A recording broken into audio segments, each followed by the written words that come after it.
Apocalipse 6:1 diz assim a palavra do Senhor.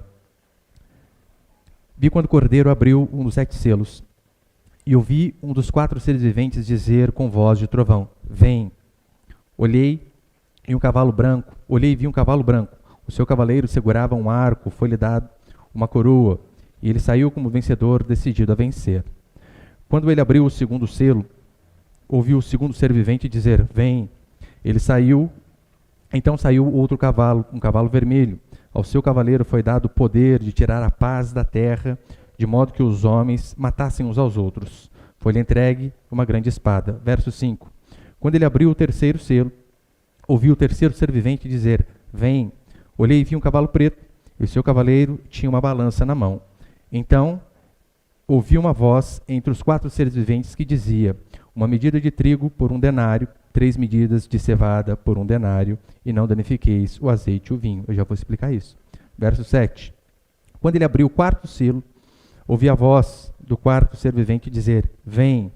Vi então um cavalo amarelo, e o seu cavalo chamava-se Morte, e o inferno o acompanhava. Foi-lhe dada autoridade sobre a 4ª parte da terra, para matar a espada, pela fome, pela praga e pelos animais selvagens da terra. Até aí, tá bom, irmãos? O bom de se pregar de forma expositiva, como nós temos o hábito, que não fomos nós que inventamos, claro, apenas copiamos o que homens de Deus fizeram no passado, é porque daí nós passamos por toda a Escritura, sem pular algumas partes. E olha que interessante. Deixa eu só arrumar aqui, ficou meio ruim. Mateus capítulo 24, se você já leu, é um capítulo que fala do sermão escatológico dos tempos do fim, proferido pelo nosso Senhor Jesus Cristo. E você que já tem ouvido as nossas pregações aqui de Apocalipse, eu tenho deixado claro que quando a Bíblia fala a respeito dos últimos dias, ela se refere da vinda do nosso Senhor Jesus Cristo até a sua volta. Ou seja, justamente este período ao qual nós estamos vivendo. Então nós estamos vivendo os últimos dias. Apocalipse não é a respeito apenas dos 45 minutos do segundo tempo, mas de toda a história da igreja, inclusive esta a qual nós estamos vivendo. Na última semana que eu falei sobre o capítulo 5, sobre o livro selado, que ninguém era digno de abrir, a não ser o Cordeiro. E Apocalipse significa revelação. Revelação de tudo aquilo que acontecerá com a humanidade, de coisas que já aconteceram, que historicamente eu e você podemos procurar, e veremos que de fato essas coisas se cumpriram, de coisas que acontecerão com a igreja agora, em nossa época, e também no futuro, com toda certeza. E aqui no capítulo 6, grande parte do capítulo 6 do livro de Apocalipse e de toda a Escritura tem a ver com um tema: o juízo de Deus sobre os homens. Constantemente. Eu queria entender como alguns pregadores fazem o malabarismo de se pregar sobre tanta coisa semana após semanas e não falar sobre o pecado, sobre o juízo, sobre que Deus um dia julgará a todos. É tão certo que é um tema do Novo e do Antigo Testamento também. Eu coloquei Ezequiel ali. Ezequiel capítulo 14, verso 21, vai dizer assim: Porque assim diz o Senhor Deus: Quanto mais se eu enviar os meus 4 maus juízos, a espada, a fome, as bestas feras, a peste. Percebe que é quase que a gente leu aqui em Apocalipse? Para você ver que a Escritura não muda. Então, a Escritura ela é um todo indivisível. Só que eu e você precisamos ter algo em mente para que nós venhamos a entender. A Bíblia explica a própria Bíblia. É só assim que nós teremos um conhecimento mais amplo e verdadeiro daquilo que diz a palavra. Semana passada, um rapaz me questionou a respeito de um artigo que eu fiz sobre Maria. E eu disse para ele, fui mostrando na Escritura o porquê nós acreditávamos daquela forma. E ele disse assim para mim: mas a Bíblia ela não consegue se interpretar por si mesma. Eu disse: como não? A partir do momento que nós falamos que a Bíblia não é autossuficiente, nós estamos dando margens para interpretações diversas. Minha, sua e de qualquer um. E aí jaz as heresias. Se eu e você repararmos, a Escritura, ela varia o tempo. Os costumes, dependendo ali da região geográfica em que está acontecendo com o fato, mas em si fala sempre das mesmas coisas. Alguns teólogos, eles vão dizer que este texto aqui ao qual nós lemos, Apocalipse, capítulo 6 até o versículo 8, que esses cavalos descrevem os crentes que enfrentarão os problemas quando a igreja for perseguida. E, por exemplo, William Hendrickson, que é um teólogo que eu acompanho, minha série está quase toda baseada nele, ele diz isso. Aqui eu discordo ligeiramente da interpretação dele. Por quê? Nós vemos aqui, e não sou só eu, claro, acredito que o juízo que Deus está falando aqui nesse texto, ao qual nós lemos, ele está falando sobre toda a terra. E é claro, quando eu digo sobre toda a terra, os cristãos também estão inclusos. Não fogem disso daí. A grande diferença é que quando Deus ele julga o crente, é para correção de rota, para que ele possa andar no caminho correto. O ímpio não, é para julgamento mesmo. Por que nós não acreditamos que isso daqui se refere apenas aos cristãos e sim a todos os seres humanos da terra? Primeiro por conta do versículo 4, que ele tiraria a paz da terra. Não diz que tiraria a paz dos crentes, tiraria a paz da terra. Depois no verso 8, vai dizer que o cavalo amarelo, que a morte e o inferno vinha junto. Ora, cristãos não vão para este lugar. Então aqui fica óbvio, não pode estar falando apenas dos crentes. Pastor, o senhor está dizendo com isso que crente não sofre? De forma alguma. Você sabe que sofre. E muito. Um exemplo disso, olha a crise sanitária e econômica a qual nós estamos vivendo. Você viu algum crente dizendo assim, olha, todos foram atingidos, menos eu? Irmãos aqui, ó, vários perderam o emprego. O salário foi reduzido a uma pequena porcentagem do que ganhava antes da pandemia. Então, isso daqui, ele fala de toda a igreja, de todas as pessoas, sendo crentes e não crentes. E a prova que crente sofre, você já deve ter lido o livro de Jó. Jó sofreu, acho que o Apocalipse todo em apenas um dia, de tanta desgraça que veio sobre a vida dele. E com base nisso, eu vou passar alguns princípios aqui, eu só vou fazer uma pequena mudança. O primeiro cavalo, que é o branco, eu vou falar por último. Eu vou começar a partir do segundo. Põe ali, por favor, o primeiro princípio. O primeiro princípio é o cavalo vermelho, que representa a guerra, versículo 4. Apocalipse 6,4. Então, saiu outro cavalo, um cavalo vermelho. Ao seu cavaleiro foi dado o poder de tirar a paz da terra, de modo que os homens matassem uns aos outros. Foi-lhe entregue uma grande espada. Este segundo selo, este cavalo vermelho, fala a respeito de guerras. Se você ler Mateus capítulo 24, o sermão escatológico de Jesus Cristo, você vai ver constantemente falando que haveria guerras nos tempos próximos ao fim. E eu não preciso nem aplicar isso aqui para a gente. Nós vivemos em guerra. E quando eu digo que nós vivemos em guerra, eu não estou dizendo apenas nação contra nação. A princípio, nós, Brasil, não estamos em guerra com outro país. Mas você já percebeu a guerra a qual nós vivemos aqui, internamente? Você sabia que no Brasil morre-se mais gente de homicídio do que países que estão em guerra? Como a Palestina, por exemplo, Israel. Eu coloquei ali, põe por favor ali, Miguel. Esse dado aqui é de 2017.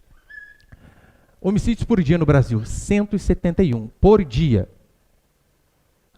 Guerra, Israel-Palestina, 66 mortos por dia. O Brasil só por homicídio morre mais pessoas do que na guerra. As guerras do século passado, elas mataram mais gente juntas do que todas as outras guerras anteriores. Um dos motivos que eu creio na Escritura é este. Nós vemos constantemente aquilo que de Gênesis e Apocalipse é dito se cumprindo hoje diante dos nossos olhos. No século passado eu sei que havia uma esperança de paz, revolução industrial, então as pessoas estavam dizendo, não tem como o mundo dar errado. Iremos evoluir. Quando de repente, bum, Primeira Guerra Mundial.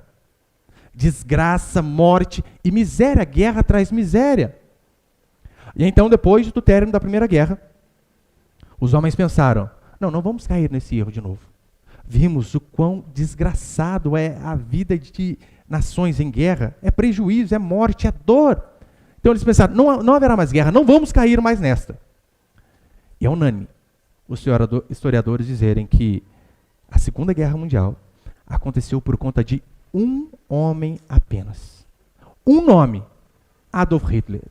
E, de novo, todo mundo em guerra.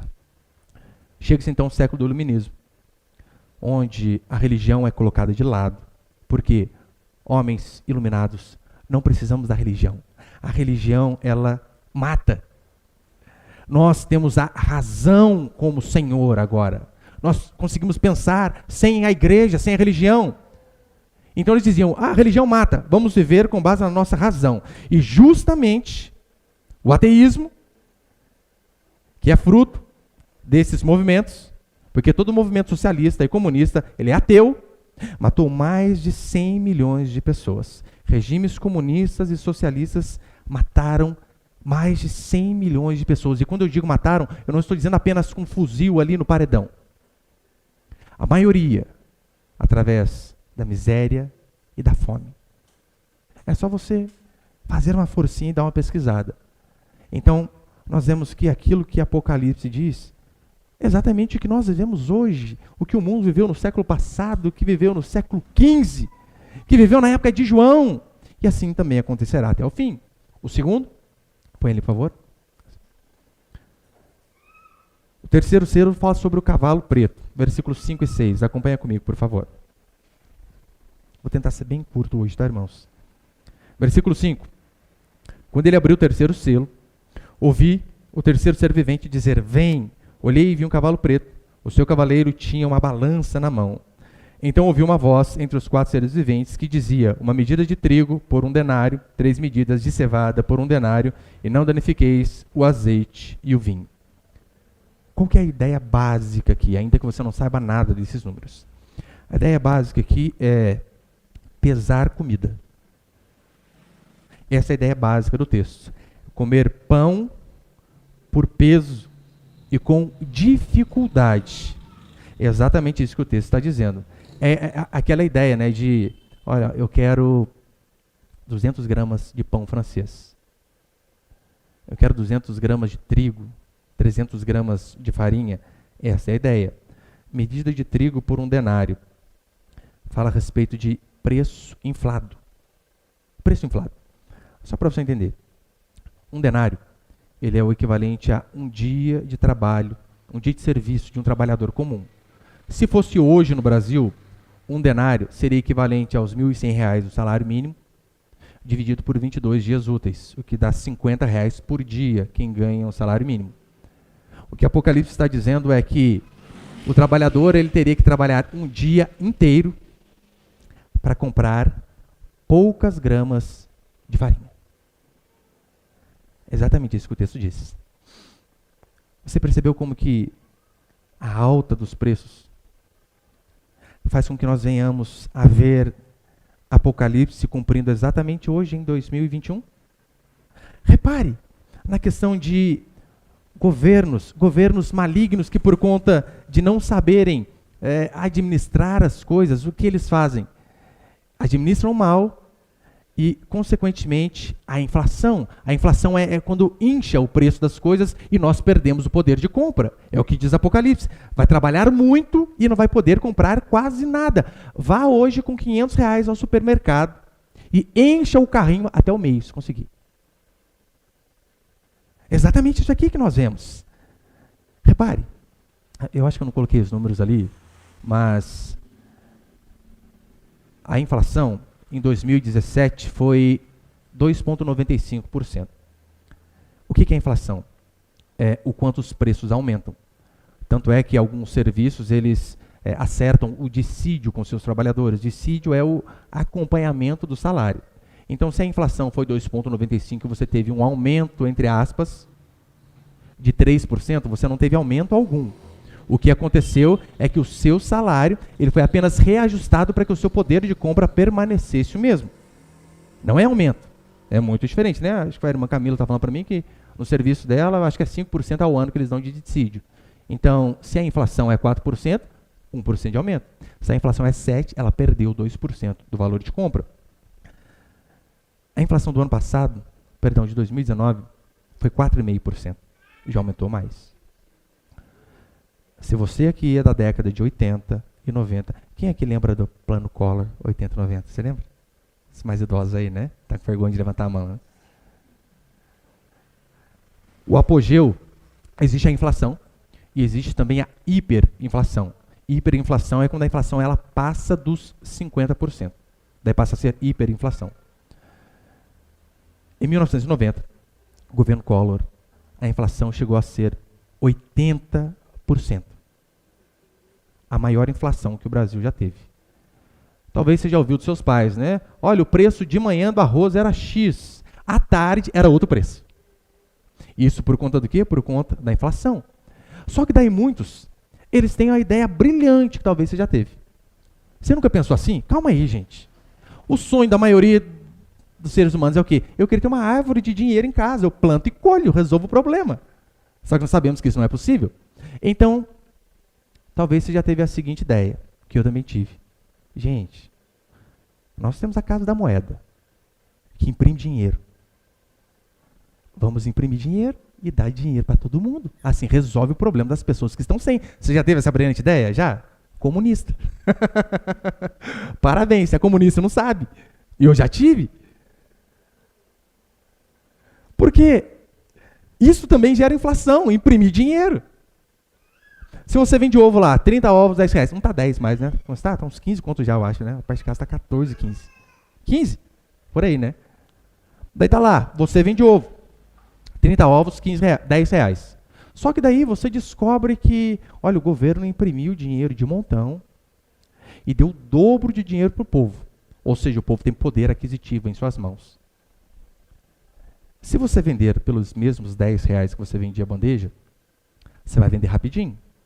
Ah, pastor, mas é este o meu objetivo.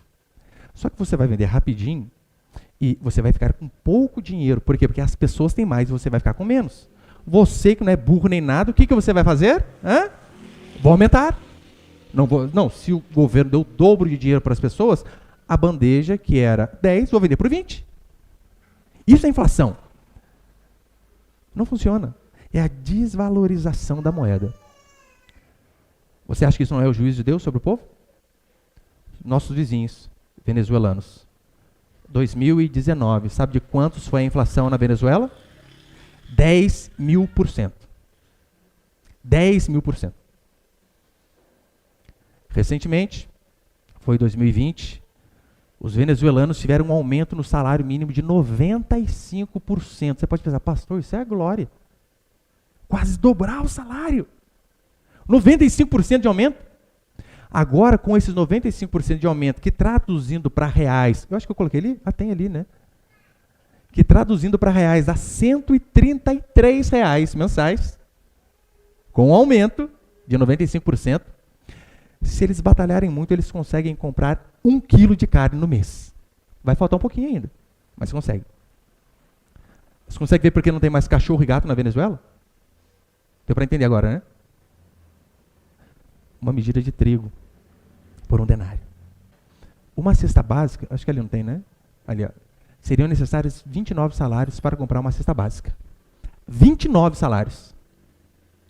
É por causa disso que eles estão comendo restos de comida, saqueando supermercados que já não tem quase nada. É por este motivo que eu acredito na Escritura. Porque, como já disse Hernán Dias Lopes, a Escritura ela é mais atual que o jornal de amanhã. Então eu vou para a Escritura e eu comparo com aquilo que eu vejo no jornal, com aquilo que eu vejo acontecendo ao meu redor. Eu penso, isso aqui só pode ser de Deus. Não tem como não ser. Não tem como. Não só isso que gera desvalorização da moeda. Guerras geram desvalorização. Por quê? Porque quando há guerra, a produtividade ela vai para a guerra e deixa de se produzir no país. Quer um outro exemplo de dificuldade econômica? Dessa dificuldade aqui que apresenta este cavaleiro? Aumento de impostos. Quanto mais impostos são cobrados, menos poder de compra o povo tem. Daí está lá o crente dizendo, não, se você é crente não vai chegar mal nenhum à sua tenda. Ainda cita o Salmo 91 de forma distorcida.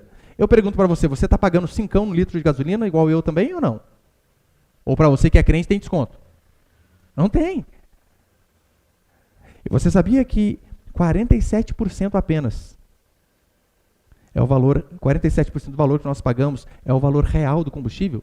Os outros 53%, impostos federais, estaduais e, é claro, aquela margem de lucro ali do dono do posto. Resumindo, a gasolina, o preço dela seria mais ou menos R$ 2,40. Nós estamos pagando 5, R$ 5,10. Isso é a prova do juízo de Deus sobre os seres humanos. Juízo de Deus. Terceiro, cavalo amarelo. Você pode acompanhar comigo, versículos 7 e 8. Quando ele abriu o quarto selo, ouvi a voz do quarto ser vivente dizer: vem! Vi então um cavalo amarelo, e o seu cavaleiro chamava-se Morte, e o inferno o acompanhava. Foi-lhe dada autoridade sobre a quarta parte da terra, para matar a espada, pela fome, pela praga, pelos animais selvagens da terra. Quarto selo, cavalo amarelo, era o cavaleiro que trazia a morte. Repare na sequência. Guerra, guerra gera fome, fome gera morte. Essa é a sequência lógica aqui de Apocalipse. Não é este o retrato que nós vemos da humanidade? Exatamente. Assista ao jornal. A juiz de Deus sobre mim. Eu falar jornal nacional, passou a moto bem na hora. Não assista jornal nacional, não. Assista os Pingo nos Is. Melhor. O Jovem Pan. Você vai ver que é exatamente o relato daquilo que nós lemos aqui em Apocalipse. Aqui fala sobre doença, sobre pestes, sobre enfermidades. Olha só um pouquinho para trás. Peste negra ou a peste bubônica dizimou 1/3 da população europeia. Estima-se que quase 200 milhões de pessoas morreram por conta da peste negra. 200 milhões, eu estou falando do Brasil inteiro morrer. O Brasil tem um pouquinho mais, né? Basicamente isso. O Brasil inteiro morto por conta de uma peste. Já estava escrito aqui em Apocalipse. Ó, há muito tempo escrito. A gripe espanhola, 50 milhões de pessoas também foram mortas. Eu sei que a globalização é uma maravilha. Hoje você consegue pedir um negócio lá de São Paulo, Santa Catarina, e se você pedir entrega full, 2 dias está na sua casa, se não for no dia seguinte. Isso por conta da globalização. Conseguimos? Aquilo que se levava meses atravessando oceanos de navio, hoje, em questão de horas, você consegue estar do outro lado do mundo. Pastor, isso é bom? É bom. Isso é ruim? Péssimo. Os dois. É ótimo porque estreita as distâncias. Só que, se você ler, por exemplo, né, tem uma trilogia do Laurentino Gomes que fala sobre a história do Brasil. Ele fala das doenças que traziam, né, os portugueses, os europeus, quando vinham para cá, doenças que levavam daqui para lá. Muitos morriam no meio ali da navegação, eram jogados no mar. Tanto é que Camões ele vai falar que o oceano foi o cemitério dos portugueses, de tantos corpos que ali foram enterrados. Submergidos, né? Enterrados em terra. O mar não é. É verdade. Eu não tinha pensado nisso. Então repare. A globalização é fantástica. Só que a enfermidade também que talvez estava lá na Ásia. Em questão de horas, pode chegar até mim e você. Lembra? Aproximadamente 1 ano atrás, um pouquinho mais, arredonde para 1 ano, nós estávamos aqui no Brasil, ouvindo a respeito de um certo vírus que surgiu em Wuhan, na China, em uma feira onde parece que fizeram comidas de morcego, sei lá o que foi, e aquele vírus infectou uma pessoa, depois 10, depois 100, depois matou 1, 10, depois 100. E então nós vimos que aquele vírus que começou lá, de repente morre a primeira pessoa no estado de São Paulo. E até ontem, o último levantamento que eu fiz, 247 mil mortos apenas aqui, em nosso país. Muitos aqui perderam parentes, assim como eu perdi minha mãe. Você não consegue ver, de fato? Apocalipse se cumprindo a cada dia diante dos nossos olhos.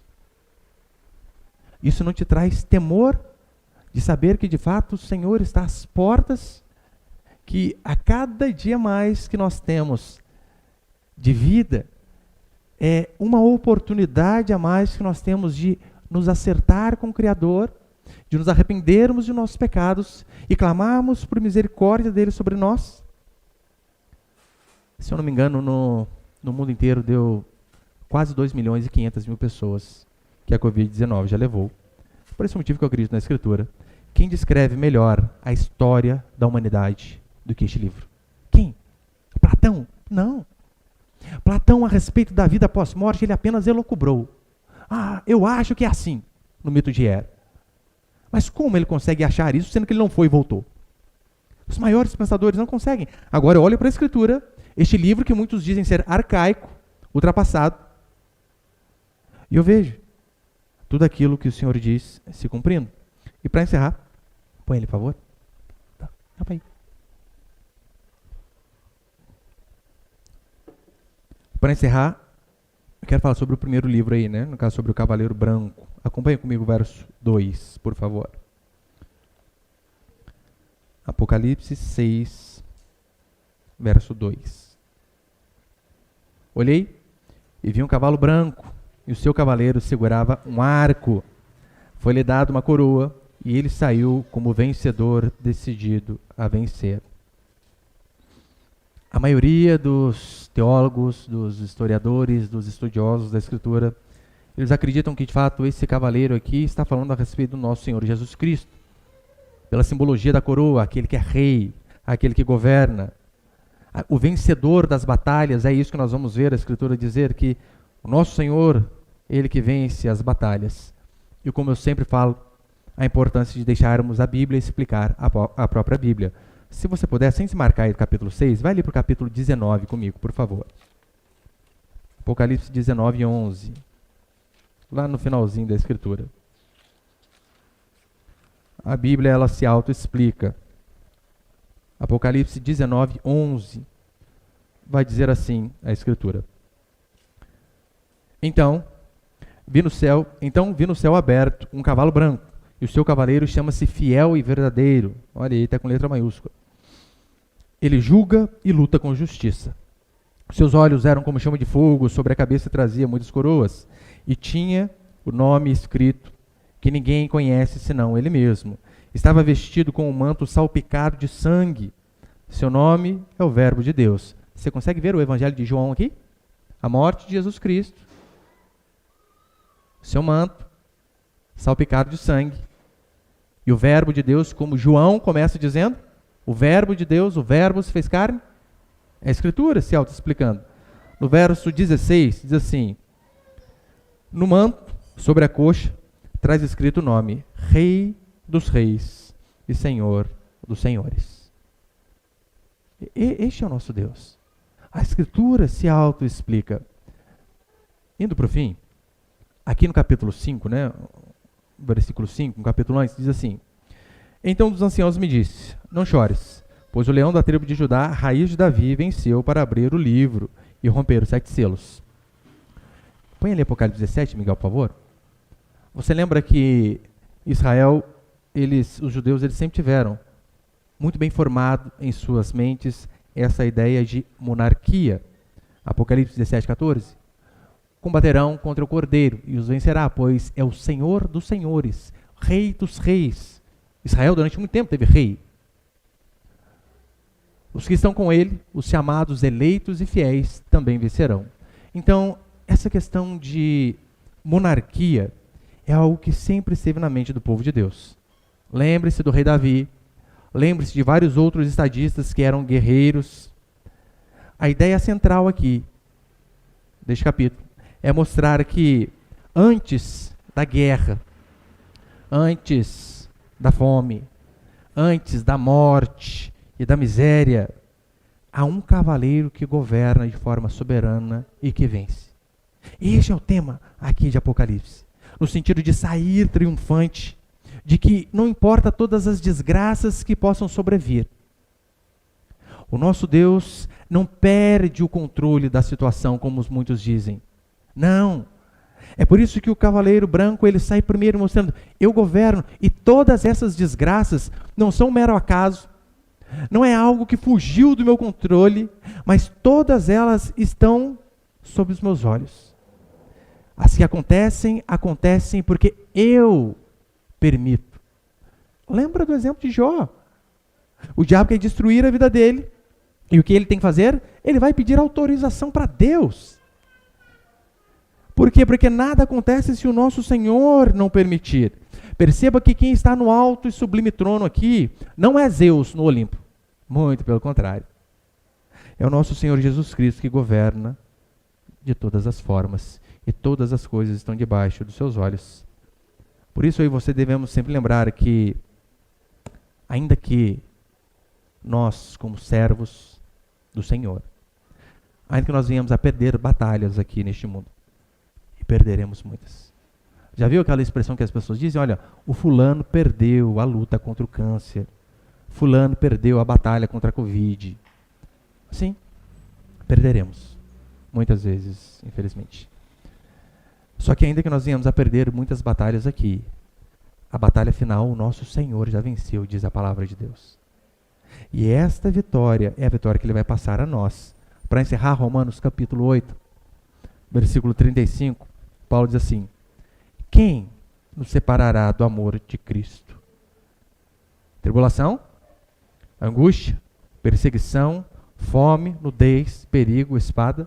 Ele cita quase tudo aquilo que está em Apocalipse. E ele diz: quem pode nos separar do amor de Cristo? Como está escrito, por amor de ti fomos entregues à morte o dia todo, fomos considerados como ovelha para o matador. Mas ele termina no verso 37 dizendo assim: em todas essas coisas, porém, somos mais que vencedores por meio daquele que nos amou. E em todas essas coisas, quais coisas? Aí você vê uma deficiência terrível da questão ortográfica mesmo, de muitos. Em todas as coisas somos mais que vencedores, muitos bradam. E às vezes quando isso é dito nos púlpitos, o povo vai ao delírio, aleluia, glória a Deus. Mas calma aí, não é em todas as coisas somos mais que vencedores, é em todas essas coisas. E essas ali é um pronome demonstrativo se referindo ao termo anterior. Quais estas? Angústia, tribulação, fome, nudez, perigo, espada. Ainda que seja nestas situações, nós podemos ter a certeza de que, ainda que venhamos a perder batalhas aqui na terra, a batalha final, o final do filme, já foi escrito pelo nosso Senhor. A vitória, a Escritura diz que é do Cordeiro. E este Deus diz que essa vitória que Ele conquistou, não por nossa ajuda, apenas por seus méritos.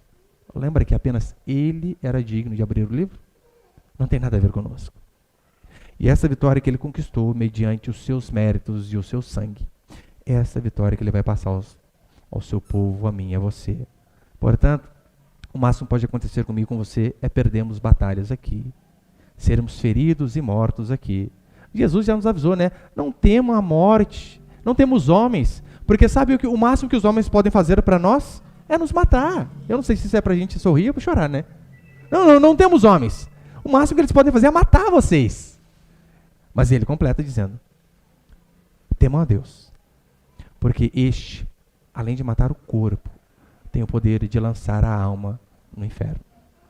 Mas aqueles que creem no Cavaleiro Branco, naquele que venceu a batalha final, esses não precisam temer, mesmo diante de todas as desgraças que se levantem diante de nós. Amém, meus irmãos?